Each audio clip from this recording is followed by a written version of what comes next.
matin, effectivement, ensemble, nous célébrons la résurrection de notre Seigneur et Sauveur. Ensemble, nous disons qu'il est vivant, qu'il a vaincu la mort, triomphé du mal, des forces de ténèbres. Il est le vivant. Ensemble, nous confessons, et ce que j'exprimais dans ma prière, en communion avec les chrétiens du monde entier, des églises du monde entier.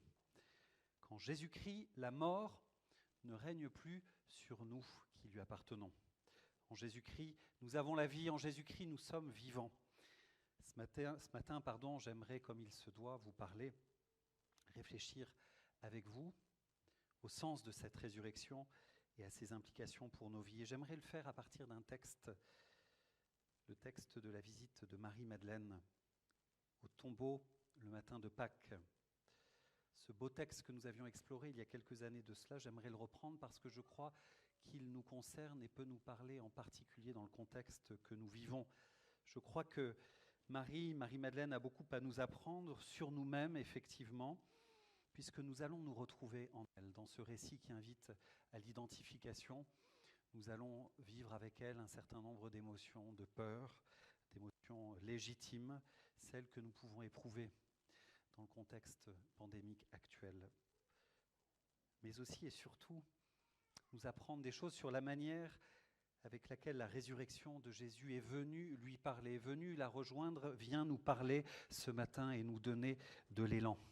Nous rappeler, nous permettre de le rappeler autour de nous, nous le rappeler les uns aux autres, que notre existence, la vraie, en Dieu, excède, pour reprendre cette image très contemporaine, le périmètre des 10 kilomètres de notre vie terrestre, qu'il y a une vie au-delà, qu'il y a une vie plus profonde, qu'il y a une vie après et qu'il y a même une vie dedans, maintenant, dans l'attente. Nous lisons ce texte dans l'évangile de Jean, au chapitre 20, des versets 1 à 18. Évangile de Jean, chapitre 20, et nous lisons à partir du verset 1. Je vous laisse le temps de chercher pour ceux qui ont une Bible avec eux.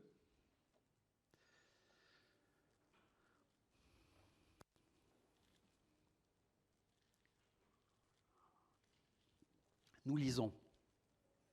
Le dimanche, Marie de Magdala se rendit au tombeau de bon matin, alors qu'il faisait encore sombre. Et elle vit que la pierre avait été enlevée de l'entrée du tombeau. Elle courut trouver Simon-Pierre et l'autre disciple que Jésus aimait et leur dit : « Ils l'ont enlevé, ils ont enlevé le Seigneur du tombeau et nous ne savons pas où ils l'ont mis. » Pierre et l'autre disciple sortirent donc et allèrent au tombeau. Ils couraient tous les deux ensemble, mais l'autre disciple courut plus vite que Pierre et arriva le premier au tombeau. Il se pencha et vit les bandelettes posées par terre. Cependant, il n'y entra pas. Simon-Pierre, qui le suivait, arriva et entra dans le tombeau. Il vit les bandelettes posées par terre. Le linge qu'on avait mis sur la tête de Jésus n'était pas avec les bandes, mais enroulé dans un endroit à part. Avec l'autre disciple qui était arrivé le premier au tombeau, l'autre disciple entra aussi, il vit et il crut. En effet, il n'avait, au pluriel, il n'avait pas encore compris que, d'après l'Écriture, Jésus devait ressusciter. Ensuite, les disciples repartirent chez eux. Cependant, Marie se tenait dehors, près du tombeau, et pleurait. Tout en pleurant, elle se pencha pour regarder dans le tombeau, et elle vit 2 anges, habillés de blanc, assis à la place où avait été couché le corps de Jésus, l'un à la tête et l'autre aux pieds. Ils lui dirent : « Femme, pourquoi pleures-tu ? » Elle leur répondit : « Parce qu'ils ont enlevé mon Seigneur et je ne sais pas où ils l'ont mis. » En disant cela, elle se retourna et vit Jésus debout, mais elle ne savait pas que c'était lui. Jésus lui dit, « Femme, pourquoi pleures-tu ? Qui cherches-tu » Pensant que c'était le jardinier, elle lui dit, « Seigneur, si c'est toi qui l'as emporté, dis-moi où tu l'as mis et j'irai le prendre. » Jésus lui dit, « Marie !» Elle se retourna et lui dit en hébreu, « Rabouni !» c'est-à-dire maître. Jésus lui dit, « Ne me retiens pas, car je ne suis pas encore monté vers mon Père, mais va trouver mes frères et dis-leur que je monte vers mon Père et votre Père, vers mon Dieu et votre Dieu. » Marie de Magdala alla annoncer aux disciples qu'elle avait vu le Seigneur et qu'il lui avait dit cela. Ensemble, nous pouvons dire Amen. Je vous invite à la prière avant de plonger davantage dans ce texte. Oui, Seigneur, en ce jour particulier, nous le disons, nous le confessons tout particulièrement, ta parole est la vérité. Elle est source de vie. Elle est lumière sur notre sentier. Seigneur, qu'elle prenne vie pour nous ce matin, que ce texte, que ce récit puisse rejoindre et être appliqué à nos existences propres. Seigneur, parle-nous. Seigneur, console-nous. Seigneur, rends-nous vivants à ta suite. Nous sommes devant toi. Dispose nos cœurs, notre entendement, notre écoute, afin de t'être fidèles davantage encore. Amen. Alors Marie-Madeleine est sans doute la disciple la plus connue, même si en réalité nous ne savons pas tant de choses que cela d'elle. Certains ont avancé toutes sortes d'hypothèses et beaucoup pensent, vous l'avez certainement déjà entendu, font l'hypothèse qu'elle était prostituée de métier. En réalité, nous ne le savons pas. Le texte de l'Évangile ne nous le dit pas. Mais ça et là, pour le lecteur attentif du récit de l'Évangile, nous pouvons glaner quelques informations la concernant. Marie-Madeleine, comme la plupart des disciples de Jésus, d'ailleurs, venait de Galilée, plus précisément d'un village qui s'appelait Magdala, effectivement. Migdal, c'est une autre appellation connue, et l'Évangile de Luc rapporte un événement extraordinaire la concernant lorsque Jésus la rencontra. Vous vous souvenez peut-être, il l'a délivrée de 7 démons. Ce qui ne veut pas dire d'abord dans le texte que Marie-Madeleine était la pire des pécheresses, mais bien plutôt qu'elle souffrait dans sa vie de la présence en elle de forces du mal qui avaient pris possession de sa personne et qui lui infligeaient toutes sortes de maux. Ces 7 démons qui l'emprisonnaient, Jésus les avait chassés. Des ténèbres dans lesquelles elle se trouvait, il était venu faire jaillir sa lumière.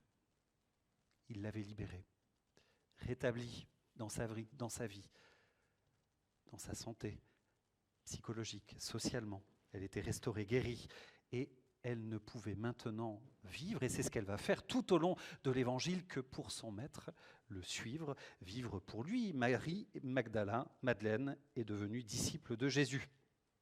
Elle l'accompagnait partout, elle l'écoutait, tout au long de son ministère et jusqu'à la croix.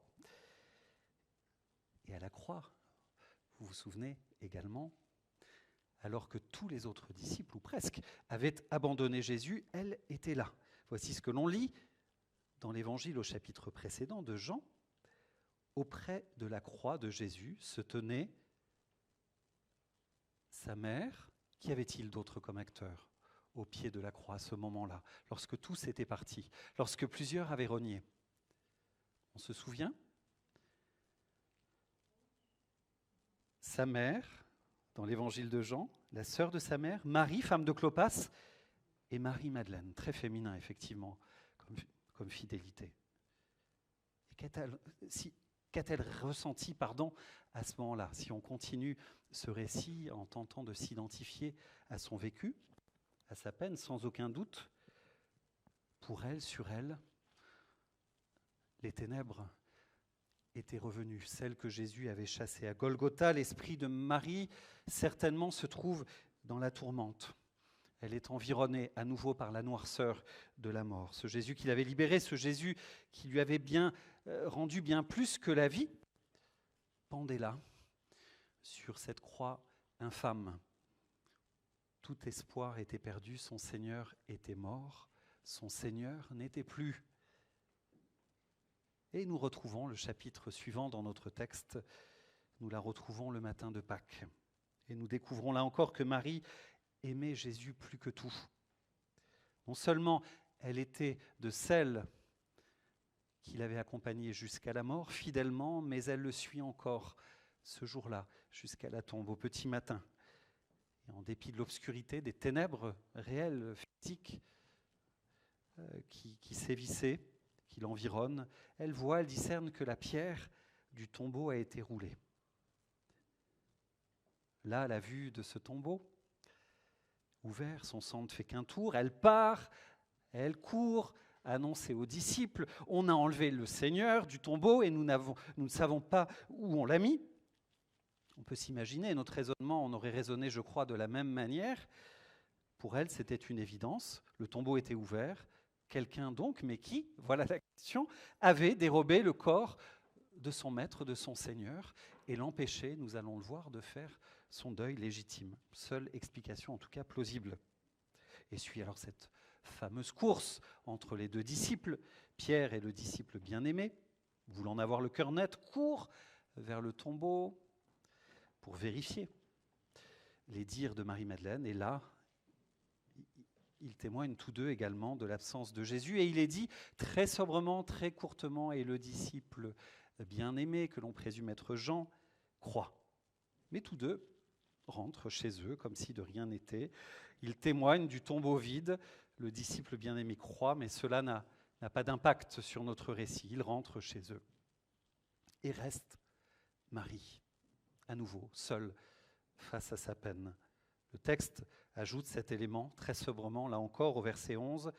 Marie se tenait dehors, près du tombeau, et elle pleurait. Essayons de nous mettre à sa place à nouveau.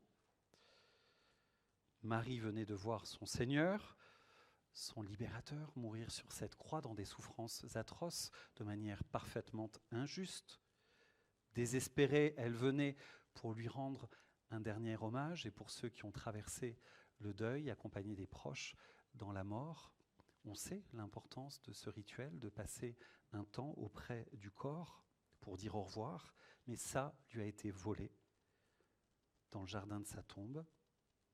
Elle voulait passer un temps en présence de ce corps, du corps de son libérateur, mais cela n'était pas possible. Jésus n'était plus là. Quelqu'un avait profané sa tombe, enlevé son corps. Alors, évidemment, Marie pleurait. Tout son monde venait de s'effondrer devant ses yeux, et rien ne pourrait combler à nouveau ce vide. Même les anges, présents dans le tombeau, parlent avec elle, lui demandent pourquoi elle pleure, ne lui donnent pas pour autant d'autres perspectives que ce vide, que ce qu'elle constate, que ce manque. Et elle leur répond, « Je pleure parce que mon Seigneur, on a enlevé mon Seigneur et je ne sais pas où on l'a mis. Je pleure », et nous imaginons dans cette réponse des sanglots étreindre sa voix, « Je pleure parce que je n'ai plus rien, je pleure parce que c'est tout ce qu'il me reste ». Marie-Madeleine pleure. Et elle semble à ce moment-là du récit même s'enfermer dans ses larmes. Rien ne peut changer son état d'esprit, dissiper ses ténèbres. N'est-ce pas un état que nous pouvons connaître, que nous avons connu, que certains d'entre nous connaissent aujourd'hui, en particulier dans les circonstances que nous vivons, suite à une perte, qu'elle soit personnelle, familiale, professionnelle, le deuil, c'est dans ce monde-là que nous vivons encore aujourd'hui, effectivement. Les larmes, qu'elles soient angoissées, qu'elles soient endeuillées, qu'elles soient apeurées, terrorisées, sont malheureusement notre lot régulier. Jésus lui-même a pleuré dans les évangiles devant la mort de son ami Lazare, devant Jérusalem. Ces larmes, la tristesse, les peurs sont légitimes, elles font partie de notre humanité. Ce texte nous le rappelle, nous rappelle que nous vivons dans un monde brisé où les ténèbres et la mort rôdent. Le désespoir de Marie, dans notre texte, est effectivement peut-être notre désespoir. Ces larmes sont aussi quelque part les nôtres et nous l'expérimentons souvent. Sa prostration à ce moment-là de l'histoire, sa douleur, son enfermement émotionnel reflète bien souvent le nôtre aussi. Mais si Jésus est vivant aujourd'hui, comme ce texte nous le dit, comme nous le confessons réellement du bout des lèvres et de notre cœur, nous nous rappelons qu'il vient, qu'il peut et qu'il veut sécher nos larmes, tes larmes ce matin. C'est là le message de Pâques, c'est là la bonne nouvelle de l'évangile de la résurrection. Et c'est ce que Marie est en train et sur le point d'expérimenter dans notre récit maintenant. Là, dans le jardin, Marie-Madeleine répond aux anges, nous l'avons vu, elle explique, elle exprime son désespoir, mais, dit le texte, il y a une rupture dans le récit. Alors elle se retourne, elle se retourna, elle voit Jésus debout, mais elle ne savait pas que c'était Jésus. Elle pense que c'est le jardinier, vous l'avez lu avec moi, mais elle lui demande de nouveau, lui demande de nouveau, « Femme, pourquoi pleures-tu? Que cherches-tu » Puis il l'appelle par son nom. Il la connaît. Cet homme connaît Marie. Il l'appelle par son prénom, Marie, et elle ouvre les yeux à ce moment-là. À l'écoute de son nom, elle reconnaît certainement la voix de son berger, de celui qu'elle a côtoyé pendant toutes ces années. Et elle dit, Rabouni, le Seigneur, mon Seigneur, il est vivant. Alors bien sûr, on l'imagine, la joie des retrouvailles remplace instantanément les larmes de la perte et du deuil. Marie-Madeleine se réalise la parole de Jésus prononcée plus tôt dans l'Évangile au chapitre 16. Vous pleurerez, vous lamenterez, tandis que le monde se réjouira. Vous serez tristes, mais votre tristesse se changera en joie. Alors, à ce moment-là, évidemment, Marie arrête de pleurer. Son Seigneur est là, bel et bien vivant devant ses yeux. Il l'appelle par son nom. Elle peut le toucher, elle peut le voir. Une relation de chair et de sang avec celui qu'elle aimait tant. Quel contraste entre le désespoir qui précède, la lamentation qui est exprimée, ce cri de joie, Rabouni, Maître Seigneur, celui qui était mort, celui dont le corps avait été dérobé, était là, devant elle. Lui parlant, on peut l'imaginer, lui souriant, la consolant, accueillant son étreinte, lui séchant les larmes qui roulaient encore certainement sur ses joues. Jésus est vivant, mes frères et mes sœurs. Il sèche les larmes de Marie-Madeleine. Jésus est vivant et il vient aujourd'hui sécher nos larmes dans la situation dans laquelle nous nous trouvons, dans laquelle tu te trouves. Et si Marie nous représente dans le récit, dans ses larmes, légitimement, je crois qu'elle peut aussi nous représenter dans la joie que nous pouvons retrouver en Christ, le ressuscité. Ce texte nous dit d'une manière très juste, très vraie, sensible, humaine, que oui, nous vivons dans un monde de larmes. Ces larmes, elles sont réelles. Nous n'avons pas à les dénier ou les chasser trop vite. Ces larmes sont naturelles, elles font partie de notre existence, dans un monde, je le disais, déchu, brisé. La douleur, le deuil, l'angoisse, l'insécurité, les peurs, les horizons obscurcis, tout ça sont bien des réalités présentes que nous vivons dans notre humanité. Il faut y faire droit. Mais le message de Pâques aujourd'hui, c'est nous rappeler que nous vivons aussi dans un monde où Jésus peut et veut venir à notre rencontre, nous connaît par notre nom, s'approche, sèche nos larmes, nous qui sommes peinés, affligés, meurtris, touchés, blessés, d'une manière ou d'une autre dans notre vie, nous qui avons vécu des pertes, nous qui sommes inquiets. Il ne fait pas cela, et je finis sur ce point en disant cela, Jésus ne fait pas cela en nous disant « ce n'est pas grave, arrête de pleurer, c'est bête, c'est rien ». Nous n'avons pas à faire cela entre nous, je crois, non plus. Jésus ne minimise pas notre détresse, il sait notre condition, précisément parce qu'il est venu l'habiter. Lui-même pleura, je nous le redis, mais il vient, lui, le ressusciter. Lui qui a vaincu la mort pour nous donner une perspective qui change tout. Il annonce par sa vie que sa croix n'était pas sa défaite, mais sa victoire. Et nous le disons aujourd'hui. Victoire sur les puissances du mal, qui pensaient s'être débarrassés de lui, puissance et mystère glorieux de l'Évangile. Le mal a été renversé à la croix. Victoire du Dieu d'amour et de paix sur toutes les puissances, toutes les tyrannies, victoire de la vie sur la mort, victoire, dans notre texte singulièrement, de la joie sur les larmes, cette joie profonde, cette joie qui voit plus loin, cette joie qui croit. Jésus a vaincu la mort sur la croix et sa résurrection atteste, authentifie, appuie cette victoire. Alors oui, je le redis, tout comme Jésus a séché les larmes de Marie, il peut aussi sécher nos larmes par l'annonce de cette victoire. Ce que nous disons aujourd'hui est une proclamation, la publication d'une vérité profonde qui vient nous faire du bien. Je finis sur ce point. Jésus est là, vivant auprès de Marie-Madeleine, et il veut aussi, être là auprès de nous, nous appeler par nos noms propres. Il nous connaît, il te connaît, il t'a racheté un grand prix, nous dire son amour, sa disponibilité, son soin, sa présence, sa compassion, mais nous rappeler sa victoire également, que tout ce qui t'entoure, tout ce qui est ténébreux autour de toi n'aura pas le dernier mot. Il a vaincu les ténèbres, les puissances adverses, il est le vainqueur. Dans la présence de celui qui est vivant, nous pouvons aussi savoir ce qui nous emprisonne, ce qui nous oppresse, ce qui nous fait mal, le dire et le confier au Seigneur victorieux.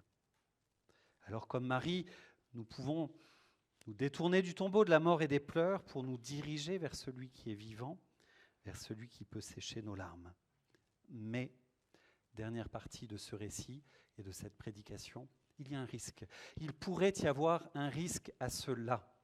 Nous en arrêtons là. Nous en arrêtons là. Un risque dans lequel Marie donc va tomber.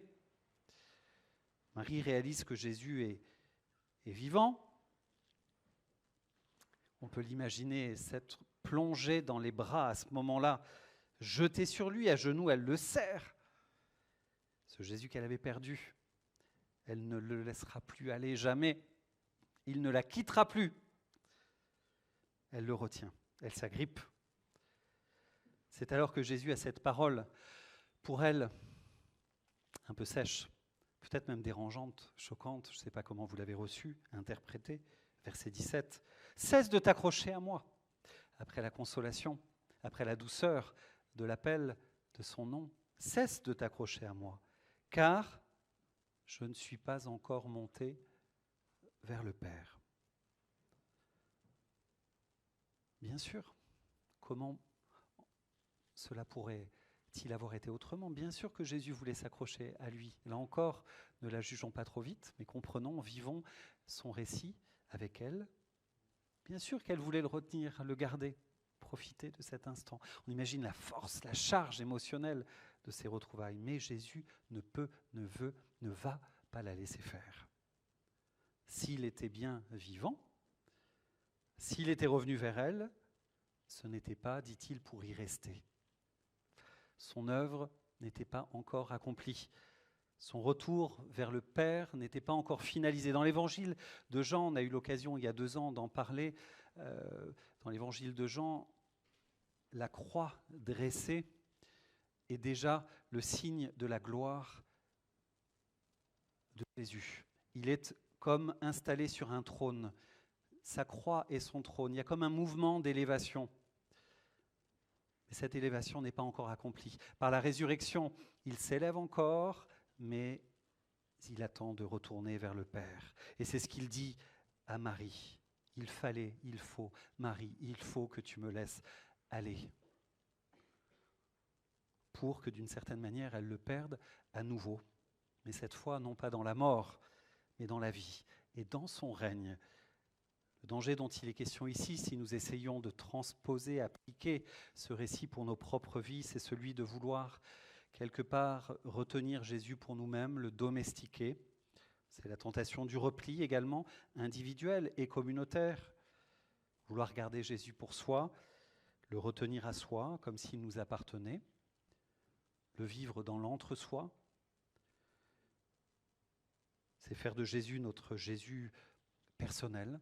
Et je crois que c'est dans l'Église contemporaine une tentation bien réelle. Le Jésus qui me fait du bien, celui qui est à ma disposition, celui qui est à mon service, qui me sert quand j'ai besoin de lui, c'est de faire, si je le reformule ainsi, de lui l'objet d'une relation dans laquelle je suis quelque part le maître et lui le serviteur fidèle. Ce Jésus-là n'est pas le Jésus de l'Évangile. Ou pas tout à fait, en tout cas, oui, bien sûr. Et certains, peut-être déjà, dans leur esprit, ont contesté. Oui, bien sûr, Jésus est le serviteur fidèle. Oui, Jésus prend soin de nous, et nous l'avons vu dans ce récit. Oui, la compassion. Oui, Jésus sèche nos larmes. Mais c'est pour nous remettre debout. Il ne veut pas que cette relation personnelle qu'il établit avec nous soit close, exclusive, individuelle, égoïste pour notre salut propre. Jésus ne veut pas que nous le retenions à nous. Alors, comme pour Marie-Madeleine, il nous laisse entendre son appel « Va trouver mes frères ». C'est quelque chose que nous pouvons, je crois, entendre pour nous. Et dis-leur, ces frères qui te connaissent, ces frères qui sont rassemblés, ces frères qui ne te connaissent pas encore, va trouver mes frères et dis-leur que je monte vers mon Père, qui est votre Père, vers mon Dieu, qui est votre Dieu. Jésus est vivant et il monte vers son Père, qui est notre Père. J'aime ce verset. La bonne nouvelle de la résurrection n'était pas que pour Marie-Madeleine, et elle n'est pas que pour nous, les amis, aujourd'hui, individuellement, communautairement. Cette bonne nouvelle, la bonne nouvelle de la victoire, de la vie sur la mort, est une bonne nouvelle à partager, à confesser, à publier, autour de nous, entre nous, mais au-delà, au monde qui nous entoure. Elle est à publier en ces termes, ce que Jésus a fait pour Marie-Madeleine, il l'a fait pour moi aussi, je l'ai vécu, je l'ai expérimenté dans ma propre vie, et toi aussi, tu peux le vivre. On peut le dire aussi en ces termes, communautairement, ce que Jésus a fait pour Marie-Madeleine, il nous l'a fait à nous aussi, nous qui sommes témoins en tant qu'Église du ressuscité, de cette relation avec lui. Nous pouvons la vivre ensemble et nous pouvons la proclamer ensemble autour de nous. Oui, Jésus est notre Seigneur, il est notre Sauveur, il est vivant réellement aujourd'hui. C'est pas juste une histoire, c'est pas juste un récit d'il y a 2000 ans, c'est une vérité pour aujourd'hui, contemporaine. Et il veut que nous témoignions de sa vie, de sa disponibilité, de son soin, de sa compassion, du fait qu'il veut nous tenir debout dans un monde brisé, dans un monde cabossé. Il veut nous rendre vivants, debout, pour que nous puissions dire autour de nous son salut, sa guérison, la bonne nouvelle de la nouvelle création qui vient. Que nous soyons porteurs, vivants de tout cela, même derrière nos masques. Alors, j'en ai pas là, mais je vous vois masqués. Que nous sachions représenter autour de nous cette joie du ressuscité. Rappelez, je le disais en introduction, qu'il y a une vie plus profonde, une vie véritable, au-delà des 10 kilomètres de notre vie terrestre. Et vous l'aurez compris, la possibilité de vivre même déjà au-dedans, quelque chose de vivant dans l'attente. Christ a séché nos larmes, je conclus. Il nous a donné une espérance nouvelle, mais celle doit encore et toujours nous donner un élan vers les autres, vers le monde, vers nos frères et nos sœurs. Cette joie, cette espérance, elle est à partager, elle est pour tous. Alors, tout comme Marie-Madeleine est allée annoncer aux apôtres. Vous imaginez le privilège, cette bonne nouvelle de la résurrection, avec cet élan, avec cette joie qu'on peut imaginer. Elle a dû partir, courir, annoncer, proclamer, publier, que nous puissions nous aussi, avec ce même enthousiasme, avec cette même foi, que Jésus-Christ est bel et bien vivant. Il est le ressuscité. Ensemble, nous pouvons le proclamer. Et je vous invite à le faire avant de partager la table de la scène. Kevin, pardon. Pardon. Ensemble, nous le proclamons. Jésus est vivant. On reprend. Jésus est vivant. Il est ressuscité. Amen.